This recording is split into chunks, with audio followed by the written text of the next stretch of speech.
Flyff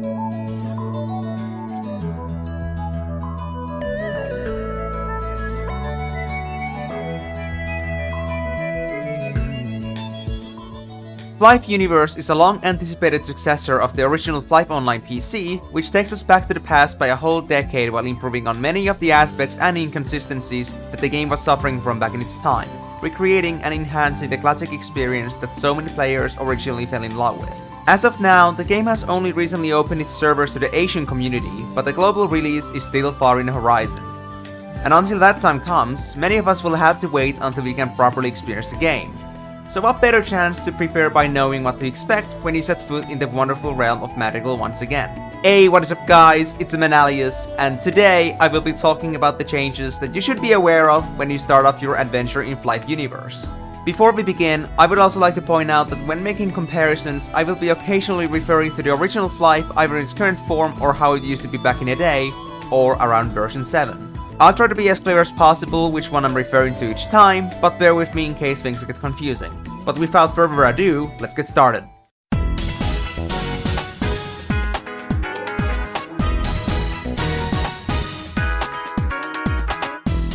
I think one of the most common questions that players usually ask is, what job or class should I pick?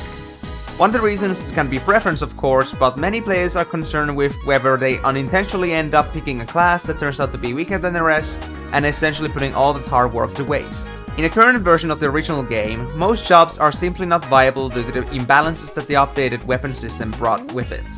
But fortunately, jobs used to be pretty balanced back in the day, and this remains to be the case in the Flyff Universe. However, one of the things that everyone should pay attention to is that all the jobs have gone through some minor changes in the skill tree, whether they are changes to existing skills or new skills entirely. If you're the type to plan your skill paths ahead, I'd highly recommend checking these changes out so you won't be wasting your free reskill because of a slight overlook. After all, skill points are still extremely precious.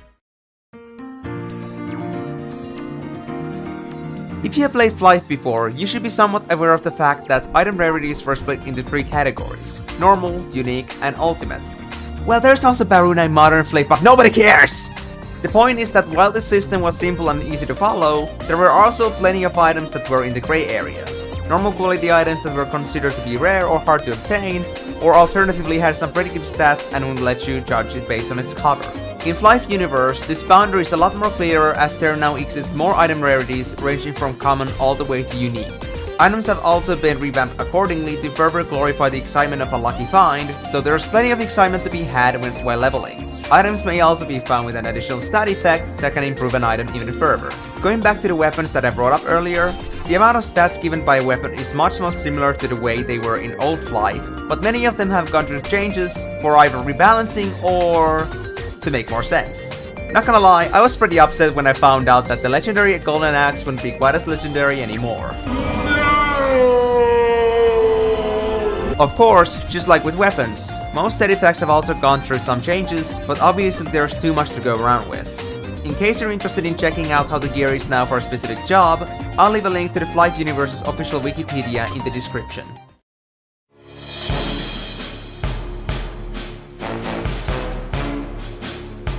I'm sure that many of you are aware of the original Flyff's upgrading system. You grab a Sunstone or Moonstone, slap in a scroll, and voila! You have yourself an upgraded item and an empty wallet. Or just empty wallet. Anyway, Flyff Universe decided to go with a slightly different approach by replacing geology lessons with D&D sessions.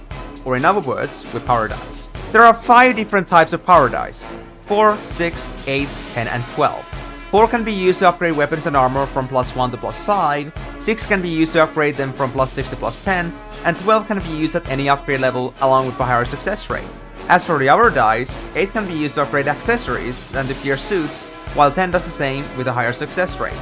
Think of it that way that 4, 6, and 12 are basically sunstones, and 8 and 10 are moonstones. Power dice from 4 to 8 can drop from nearly every monster, but 10 and 12 are much more elusive and mainly restricted to giants, bosses, and dungeons. On top of power dice, you will also need upgrade materials, which can be gathered with a collector from catchers that spawn in different parts of Magical. Depending on an item, upgrading it will require 2 of the 4 possible materials, and the amount needed increases based on the upgrade level. So you'd be wise to stock up whenever you see a hot catcher near your area. However, the same upgrading rules still apply. Failing to upgrade anything past +3 is going to break your item without a layer of protection. Worry not though, that doesn't mean you still have to empty your wallet to upgrade your items. Flyff Universe introduces a method where you can farm scrolls by killing botted monsters that appear around Madrigal.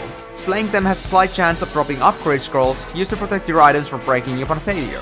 S Protect for weapons and armor, G Protect for piercing, and A Protect for accessories. A new scroll was also added, called Scroll of S Protect Low, or Sprolo in short, which is a better drop rate than the other scrolls. But failing an upgrade with it will make you lose an upgrade level on an item, so choose wisely.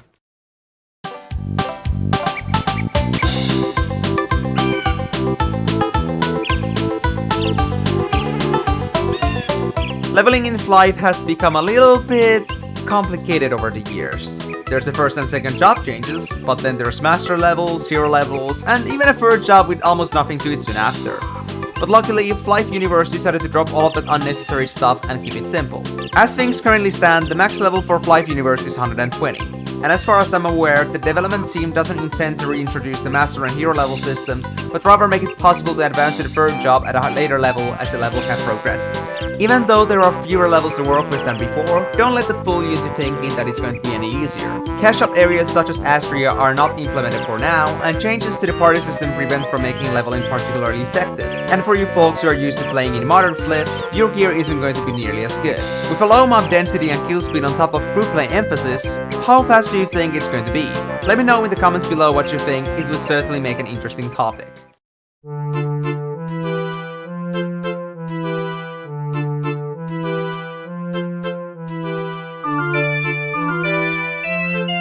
It took players many years to learn how this monster of a system actually works, but eventually people reached a point where they knew how to exploit the system in a way where they can get the maximum XP benefit with level 1 tag-alongs called leeches, and by inviting everyone who happened to be half AFK in Flaris.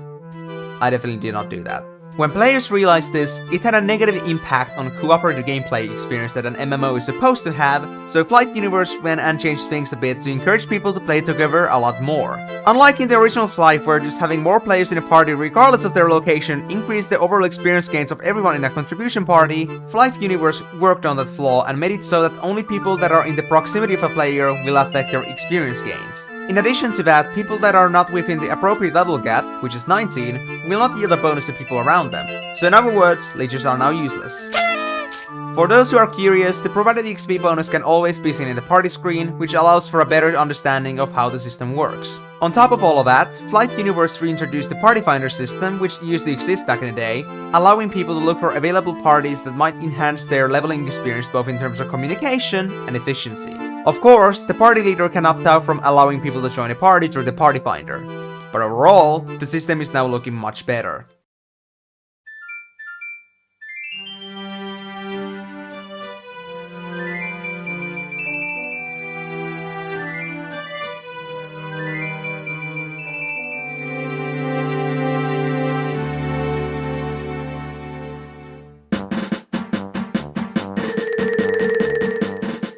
Back in the day, Flyff didn't have much group content to go around with. Giant hunting was something that some classes were able to handle on their own, and aside from leveling in pairs, actual group content wasn't offered in great abundance, mostly restricted to the iconic Clockworks fight and guild sieges. Flyff Universe has taken note of this and made the everyday gameplay experience much more interactive and reliant on grouping.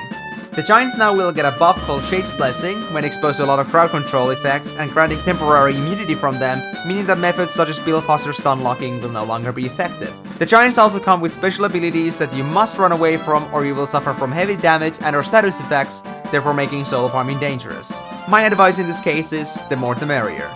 As for dungeons such as the Evilous Cave and the Decay Mines, while the dungeons themselves often required a group to go with, the loot that you could get from there has always been subpar and never really caught the interest of players in an impactful way.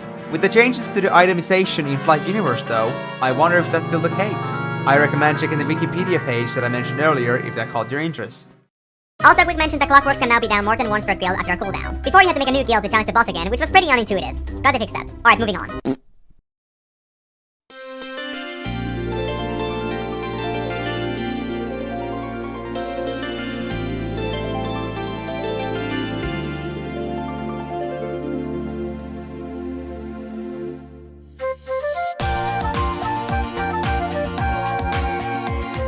Being an MMO released back in 2004, the original Flyff didn't have much flexibility in terms of execution. The game was only available on PC and had to be run through a launcher that would open up a patcher and then eventually launch the actual game. The process was slow and tedious, but it was the most realistic option for the hardware available back then. However, we are now living nearly 20 years in the future and the computer technology has advanced to the point where Flyff specs are nothing but a laughing matter. Despite the new engine and the graphical updates that Flyff Universe has gone through, the game is still lightweight enough to be integrated into browsers. In other words, just about any device that can run a browser can also run Flyff Universe. Be it your PC, mobile phone, console, or maybe even your smart TV. I don't know how that would work though. You can certainly put your hands on a game.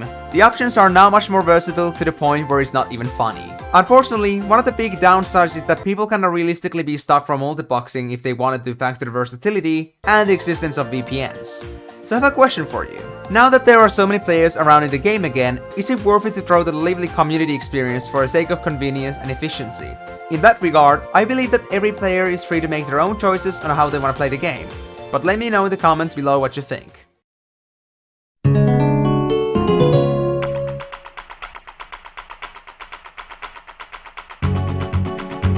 I believe that a lot of people are concerned about how Flyff Universe is going to monetize itself, and I understand that completely. Considering the approach the MMO industry has taken recently, I must admit that the results have been quite disappointing by being more intent on providing effective cash flow rather than an actually enjoyable game. When talking about pay to win, I like to differentiate them into two types, paywalls and pay slopes. Figuratively, the terms are pretty self-explanatory.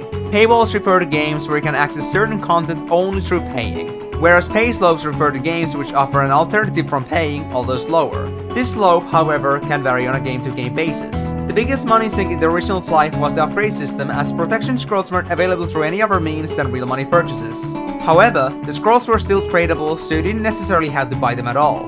But that was entirely dependent on the player economy, and such novelty often catched a high price. In other words, max upgrading wasn't a realistic option unless you were willing to open your wallet. So in the original Flyff's case, the slope was too steep, making it a pay to win. In Flyff Universe, however, the situation is a little bit different. Despite the existence of a cash shop, with the scrolls being farmable from wild monsters, the volume of available scrolls is going to be much higher and heavily plummets the average price of a single scroll, making it much more affordable to a free-to-play player. Another key difference is that a player can also farm them themselves instead of relying on others to procure them, offering much more freedom than before. And honestly, the drop rates aren't all that bad. One reality that we must accept is that the option to pay does exist, and those who open up their wallets will always end up having an advantage. The money to keep the servers up has to come from someone else than the developers' pockets after all. But the question whether a free-to-play player could now achieve the same things that a paying player could when given enough time, I believe is a more realistic thought than ever before. So as long as you don't aim to be at the very top, I'm sure that you won't find the free-to-play approach to be any less viable.